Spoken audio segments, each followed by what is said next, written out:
Hi, and welcome to Experience Points by University XP. On Experience Points, we explore different ways in which we can learn from games. I'm your host, Dave Eng from Games-Based Learning by University XP. Find out more by going to universityxp.com. On today's episode, we'll answer the question, what are tactics? Tactics are one of those concepts often discussed by gamers and designers alike, especially when it comes to addressing playstyles, design, and competition. Tactics are often compared to strategy in this regard. But what exactly are tactics and how do they compare against strategy and strategic decisions? This episode will define tactics and strategy and then compare the two in both structure and application. Both tactics and strategy have a specific and special relationship with one another. This relationship often defines the philosophic considerations of what exactly goes into tactical and strategic decision making. Therefore, this area will be explored through several different examples of tactics across different domains. These domains will include tactical examples and approaches in the military, sports, politics, and games. Tactics will also be examined through the lens of game design and the player experience. Furthermore, tactics will also be covered from an educational standpoint and what role they play in games-based learning. So what exactly are tactics? Tactics encompass a specific concept made of discrete actions whose purpose is to achieve a short-term goal. These tactics can often be applied to one or more specific tasks. As such, tactics include a set of methods used to achieve these aims. Tactics can consist of maneuvers and activities which are undertaken to overcome obstacles and exploit opportunities. They are often used to gain an advantage over opponents or competitors. Those opponents and competitors exist in several different tactical domains. Those include business, protest, and military contexts, as well as sports and competitive activities like games. The word tactic originated from the ancient Greek word taktiki, meaning the art of arrangement. As such, tactical considerations rely greatly on arranging actions and activities to the maximum advantage for an individual, team, or organization. If tactics encompass specific discrete actions meant to accomplish short-term goals, then what exactly is strategy and how does it relate to tactics? Strategy is an overall umbrella term that consists of several parts, one of which are tactics. More simply, strategy describes the destination or the goal of what an entity intends to accomplish. Tactics in this framework represents the specific actions that will help achieve that main outcome and the specific steps to take along the way. This means that strategy encompasses more of an action plan. It is a framework for what an entity will do to achieve a critical end goal. This can include career advancement for individuals, hegemony and military dominance for a nation state, market capitalization for businesses, and even winning a board game.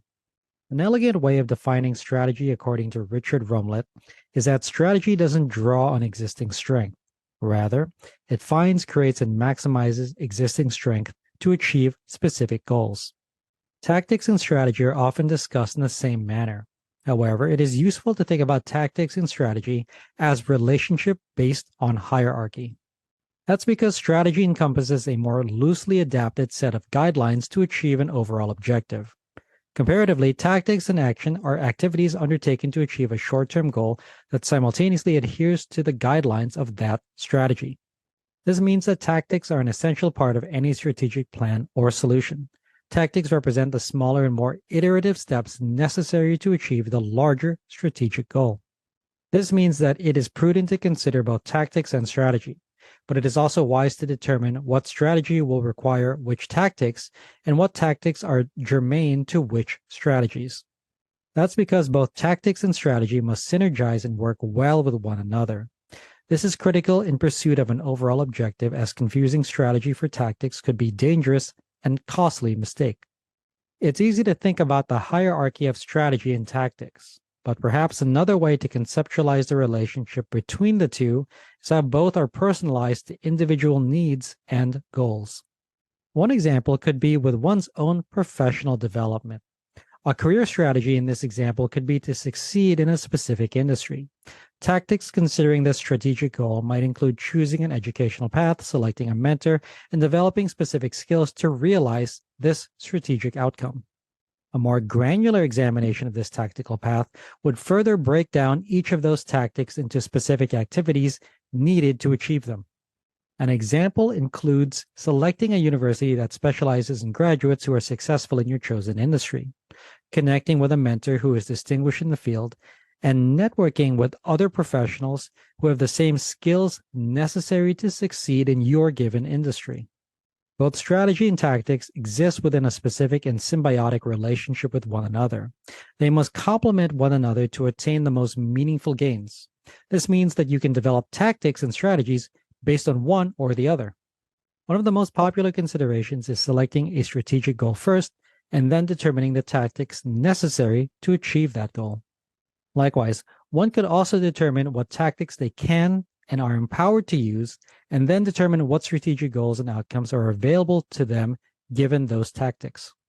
This is often not an easy choice. That's because even choosing the best strategy won't cover everything that is necessary to achieve your goals. This is compounded by the fact that resources such as time, capital, and social connections are limited and may hinder your overall strategic success.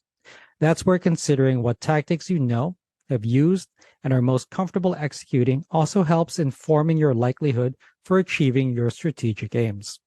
Despite this, many individuals tend to identify a strategic goal and then determine their tactics based on it.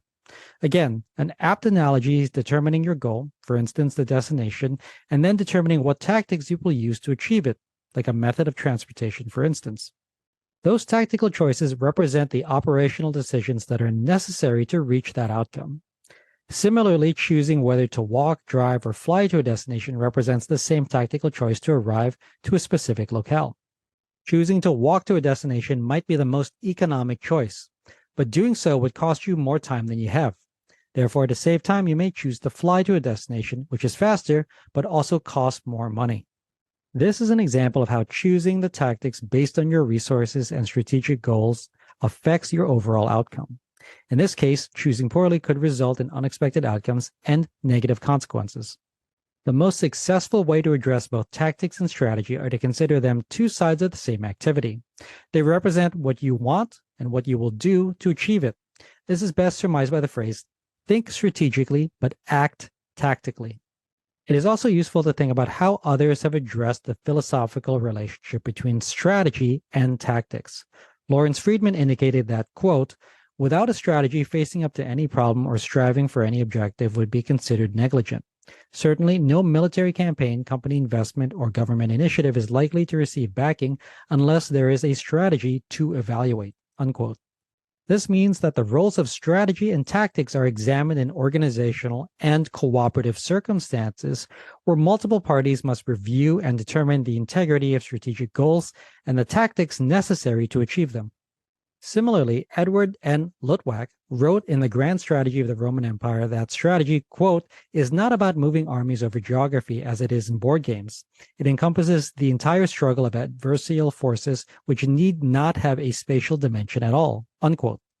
This addresses a key component in strategy and tactics that is a focus of this episode, specifically how tactics impact gameplay, game states, and adversarial relationships.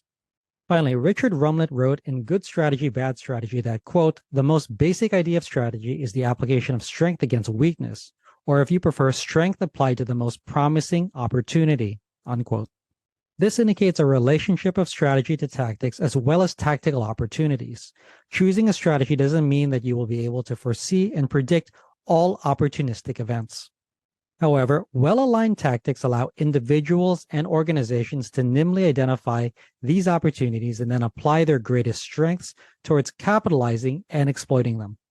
The broad definition of tactics that we've explored so far involves the individual action, activities, projects, or events that help achieve a specific outcome. This is compared to strategies that encompass tactics but are more broadly scoped to achieve a larger mission and objectives. This means that tactics can be broken down and segmented into different types and varieties that help meet these overall strategic goals. One such delineation includes tactics that are either direct or indirect. This largely depends on whether they involve a direct confrontation, for instance with a competitor or opponent, or require a more subtle approach, such as with a coalition, an alliance building, or negotiation. Similarly, tactics can also be broken down into offensive or defensive tactics depending on whether an individual is attacking in a direct confrontation or defending from such a confrontation. These can be further defined as attacking that includes taking or controlling an exclusive interest, such as territory or market share, or defending to protect such interest from offensive tactics. Additionally, tactical effectiveness is defined by their content, use, application, and resources available for competition. These tactics must also align well with the strategic goals in pursuit. Often, tactical conversations reference conflict, military, and combat scenarios. Therefore, it makes sense to first explore and define what we meant by tactics in a military scenario. Tactics in a military context reference the techniques and procedures that combatants use to achieve goals on a battlefield or area of conflict. These can and do take place in multiple landscapes, including land, air, sea, space, and even cyber domains. Perhaps one of the most famous philosophers to discuss military tactics is Sun Tzu, who authored The Art of War, where he indicated, quote, strategy without tactics is the slowest route to victory. Tactics without strategy is the noise before the defeat. This further emphasizes the symbiotic role that strategy and tactics have with one another and how the application of one affects the success of the other. Tactics used in military applications vary from using traditional forms of warfare, such as soldiers and troops, to the deployment of guerrilla warfare and even cyber attacks to achieve strategic aims. The effects of these military tactics are mostly driven by other factors such as terrain, weather, and the size and strength of opposing forces. One of the most popular forms of tactics used in military engagement is that of flanking maneuvers, where an aggressor moves and positions units to attack an enemy at their weaker points, such as at their sides or at their rear. Remember, the use and deployment of these tactics is done to achieve a specific and overarching strategic goal. Therefore, the selection and use of tactics without identifying this goal could be detrimental to discovering and establishing a win state for an individual or an organization. Military tactics, like sports tactics, often utilize the same conventions in competing against and defeating an opponent. Therefore, tactics in sports refer to plays and other activities used by athletes and teams to win against their competitors. This is often observed in sports when used to outmaneuver and outplay an opponent to score points and win. Some examples of tactics in sports are to aggressively attack an opponent's goals and overwhelm them with activity so that points can be scored. Likewise, defensive tactics are used by focusing on maintaining possession of a ball to prevent the other team from scoring or controlling how game time is spent. American football is replete with tactics in the forms of playbooks that coaches use to direct team activities and inform players what to do and when to do it. Such a focus outlines and adheres to a team's overall strategy implemented at different points during the game. This can also be seen in other team-based sports, such as basketball, where coaches employ different tactics, such as zone defense and man-to-man defense, to control the pace of play and eventually win the game.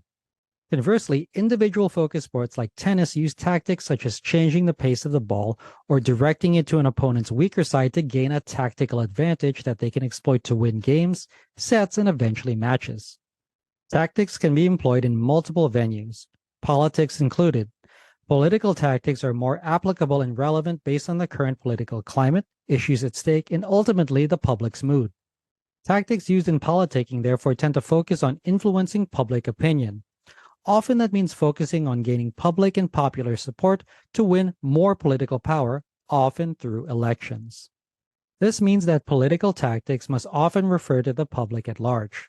Therefore, they include things like slogans, staging events like rallies, and even launching negative smear campaigns against political opponents. Ultimately, political tactics serve a political strategy, which is to attain greater political power through appointment or election. Therefore, other tactics that are observed in this arena are the use of endorsements from influential figures or organizations to sway, capture, and influence public opinion. Tactics applied in business and enterprise settings are used by companies to support and achieve their strategic goals, like we've discussed in military, sports, and political arenas. Tactics in businesses therefore mostly focus on increasing sales and improving customer satisfaction, thereby improving the business's operating revenue. Business is often where the terms strategy and tactics get mixed up. Therefore, reinforcing that both strategy and tactics share an influential role must be reinforced regularly. The relationship between the two is most often seen when businesses attempt to gain a competitive advantage against rivals by differentiating a value proposition or offering a product or service that is demonstrably better than others.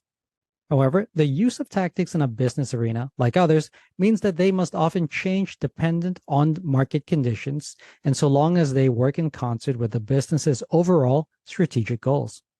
Examples of where businesses' tactics might need to readily adjust and adapt are through the offering of discounts to attract more customers, cross-selling to existing customers, advertising through viral marketing campaigns, or product placement with influential individuals like political tactics.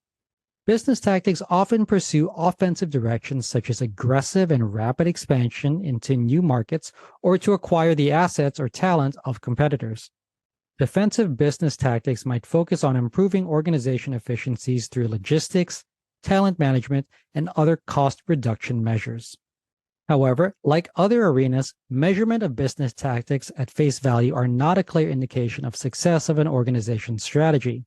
This is because tactics must remain an actualized version of a business's strategy that is often implemented from senior management, whereas tactics are implemented through middle management or individual contributors. Discussion of tactics in warfare, sports, politics, and business brings us to tactics in games. Tactics in games reflect many of the same structures of tactics that we've discussed in these other arenas. Therefore, in tactical games, players must implement their overall strategy through iterative tactical activities to best attain their goals. This is often seen in games that are more tactically focused rather than strategically focused. Tactically focused games concentrate player decisions more on moment-to-moment actions with immediate feedback that informs the player experience, whereas strategy-focused games idealize the long-term aims and plans of players. However, for many games, there exists a certain degree that blends tactics and strategy. This means that many games which focus on both tactics and strategy represent both the operational, iterative actions of players that also influence how players achieve the strategic goal, which is winning the game. Often, the best designed games encompass multiple different strategies and tactics that can be used to achieve victory. This can be seen in many 4X games that concentrate on exploration, expansion, exploitation, and elimination that provides multiple paths to victory. Tactical considerations for players serve as a subset of strategy and inform how players approach gameplay to achieve their goals. Therefore, game designers can also interpret how tactics and gameplay influence and affect the player experience. One consideration that influences tactical play is the number and types of resources that players are tasked with managing. The greater variety and types of these resources, the more tactical considerations need to be made for how and when such resources are acquired and consumed. Scythe serves as an example of several different resources that influence players' tactical decision making. Those include wood, steel, lumber, and oil, as well as both workers and structures. The number and types of these resources influence and affect tactical play as they must be in the right position at the right time in order to achieve a tactical objective. Likewise, opponents in ortho games simultaneously attempt the same activity. Therefore, play becomes an aspect of determining how and when players can best maximize their own outcomes while minimizing the outcomes of others. Tactics are often discussed in war games. Such games often embody aspects of combined arms approaches to contention and combat. Often this means that multiple types of units and abilities are combined to maximize the potential to inflict damage on an enemy and achieve their goals. This is compared to armies composed of homogeneous units who share all the same characteristic strengths and weaknesses. The makeup of these units may not be the best positioned to achieve the same goals. Therefore, the composition of players' armies are determined in line with their overall strategy and tactical considerations. We may not always consider it, but teaching, learning, and education accompany their own specific tactical considerations. These tactics originate from instructors and teachers to learners and students alike.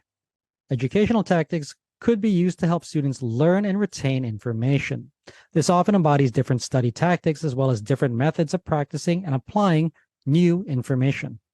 Likewise, educators may use tactics like storytelling, interactive learning activities, and visuals to help students understand and relate to complex concepts. Likewise, educational tactics must also consider the greater goals and outcomes of the educational endeavor. This could stem from factors such as learners' ages, skill levels, and established competencies. One of the best tactics for learning, regardless of age, is regularly exploring and experiencing new things. Learners following this format may become more engrossed into different disciplines through distributed practice. This in turn helps learners with information retrieval as they are challenged to apply newly learned concepts in different and various situations. Educational tactics are often best implemented when accomplished through learner agency to plan, manage, and adhere to their own structured schedule that allows them time to review material, practice applications, and self-test regularly. This self-testing allows learners to improve their intensity and efficiency of learning over several distributed practice sessions. Furthermore, learners can best take advantage of the learning process by tactically asking themselves their own personal debriefing questions of how and why different concepts appear and how they are presented. This can be combined with the learn and teach exercises where learners must then teach their peers concepts they've acquired themselves to reinforce their own mastery. Overall, a common strategy for learning is to pursue the activity itself for personal enrichment and not pursue tactics only to know information. This can be summarized with the apt phrase, study to learn, not to know. Lastly, we can consider different tactical approaches to the use and application of games-based learning. This is often observed in solutions and models of phenomena within a game environment. This provides concrete information in a visually stylized way that helps to convey concepts as well as relationships in a more approachable manner. This is best seen in games like the Kerbal Space Program that demonstrates orbital mechanics in a gamified platform. The use of simulations and modeling in games also enhances and applies the concept of dual coding, which encompasses combining verbal representations of information, such as words, with visual representations of the same information, such as with pictures, diagrams, graphs, charts, and illustrations. This is often observed in game interfaces where iconography summarizes verbose game information in an overall smaller visual footprint. Additionally, spacing or spreading out of practice sessions through distributed practice helps learning over time. This is observed in games that reward multiple plays where individuals can apply base mechanics in the game over novel circumstances while still reinforcing the same core competencies. A classic game that demonstrates this spaced practice session is Super Mario Bros., where subsequent levels iterate on the basic actions of scroll, move, and jump for the player's avatar, Mario. Overall, games-based learning is an effective tactic when learning is broken up into smaller and more approachable elements. This chunking of larger objectives into smaller tasks represents the heart of how tactical considerations are influenced by greater strategic goals. These smaller tasks help learners to stay focused on the specific tactical outcomes of their assignment. Through this method, they make the best use of their learning time, no matter how much they have dedicated towards it. A collection of shorter and more intense sessions of study, practice, and play are more effective compared to single, longer sessions. Such an approach through games-based learning also helps learners interleave or combine their play and practice of some content with others, ideas, and concepts which could create new and formative ideas and connections. This episode examined tactics from multiple perspectives, arenas, and viewpoints. A definition of tactics and strategy was offered, as well as a comparison between tactics and strategy. The tactical-strategic relationship was discussed, as well as how tactics and strategy can be authored simultaneously in symbiosis with one another. Different tactical examples were offered across various domains. Those domains included military tactics, sports tactics, political tactics, business tactics, and game tactics. This episode closed on tactical approaches for the player experience in game design, educational tactics for learners and instructors alike, and finally, tactical approaches to applied games-based learning. I hope you found this episode useful. If you'd like to learn more, then a great place to start is with my free course on gamification. You can sign up for it at universityxp.com/gamification. You can also get a full transcript of this episode, including links to references in the description or show notes. Thanks for joining me. Again, I'm your host, Dave Eng from Games-Based Learning by University XP. On Experience Points, we explore different ways we can learn from games. If you like this episode, please consider commenting, sharing, and subscribing. Subscribing is absolutely free and ensures that you'll get the next episode of Experience Points delivered directly to you. I'd also love it if you took some time to rate the show. I live to lift others with learning, so if you found this episode useful, consider sharing it with someone who could also benefit. Also, make sure to visit University XP online at universityxp.com. University XP is also on Twitter at university_XP and on Facebook and LinkedIn as University XP. Also, feel free to email me anytime. My email address is dave@universityxp.com. Game on.